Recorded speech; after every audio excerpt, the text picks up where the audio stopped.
Day two of practice here at Kentucky Lake for the FLW Tour event. We come to these places, we always hear about the Mark Roses and the Randy Haynes. We're trying to reach out right now and look at some of the rookies on tour, some of the guys you might want to consider putting in your picks that know how to catch a bass or two on this pond. Right now we were with Brandon Hunter, and Brandon a few weeks ago in the Rayovac took a fifth place, took a big day one lead there and ended up fifth. Has fished here quite a bit, knows a lot about the lake, and we'd like to get a rookie's perspective on what's going on here at the Kentucky Lake this week. So far, what have you seen?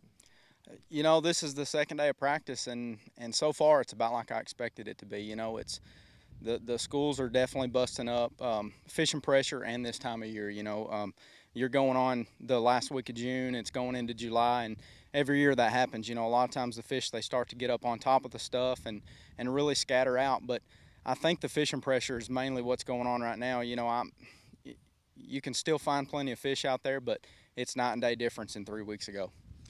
You just made the comment a minute ago. You can ride over with your down scan or your imaging on or your sonar, and you can actually tell which schools are busted up. Is that correct? Yeah, you know, I can drive over them and immediately tell you whether a boat just left and they felt the fishing pressure. You know, it's you drive over them and they're set up just right, and you know if they're even worth stopping on and fishing. And then sometimes you drive over them and the arches, they'll be you know, they're just shot everywhere.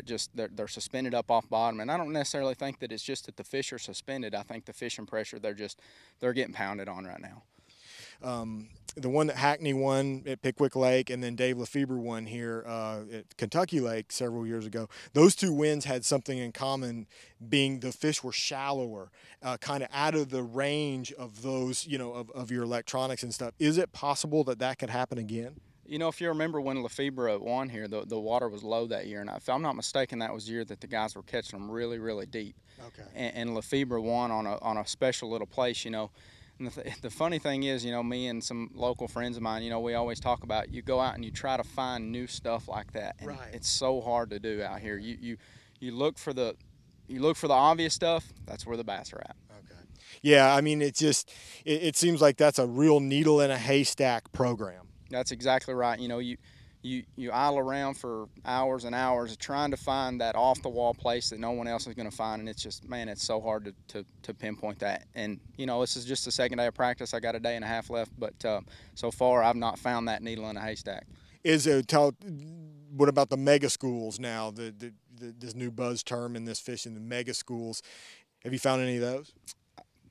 Yeah, I found a few schools that still, you know, they look like they've been left alone, you know, and I think that, you know, the problem is, you know, are other guys finding them. You know, it's typical with the ledge fishing, you know, trying to find something that not everybody else has found too. But, you know, the mega schools, they're definitely out there. But, you know, big difference in 3 weeks ago. 3 weeks ago, you could catch 20 pounds with your, you know, blindfolded, and it was easy to come out here and catch them. And I've just not seen that the last couple of days. How much fishing have you actually done?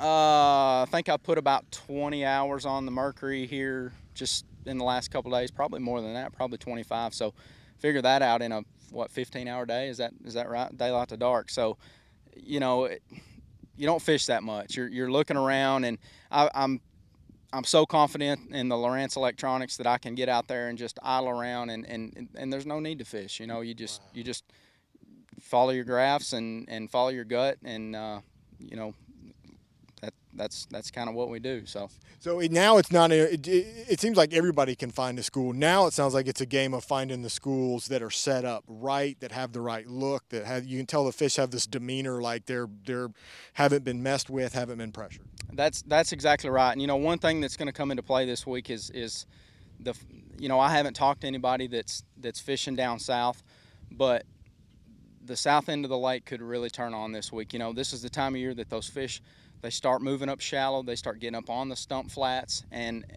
the grass is going to play a factor. I really think those guys, you know, you're not going to see the kind of weights that we saw 3 weeks ago, especially on this north end of the lake, but the south end could really come alive this week. I've heard there's not as much grass down there as there used to be. Yeah, you know, the north end is my home. You know, everybody asks me, are you going to run south? You know, I get away from home when I run south, and And to me, I like to fish what I know, especially a tournament like this. I like to fish at home and fish what I know. So, you know, we'll see. You know, by the end of the week, you know, that end of the lake could really turn on, but we'll just have to see.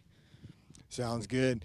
There you have it from Brandon Hunter, rookie here on tour, looking to make a big move here at Kentucky Lake this week.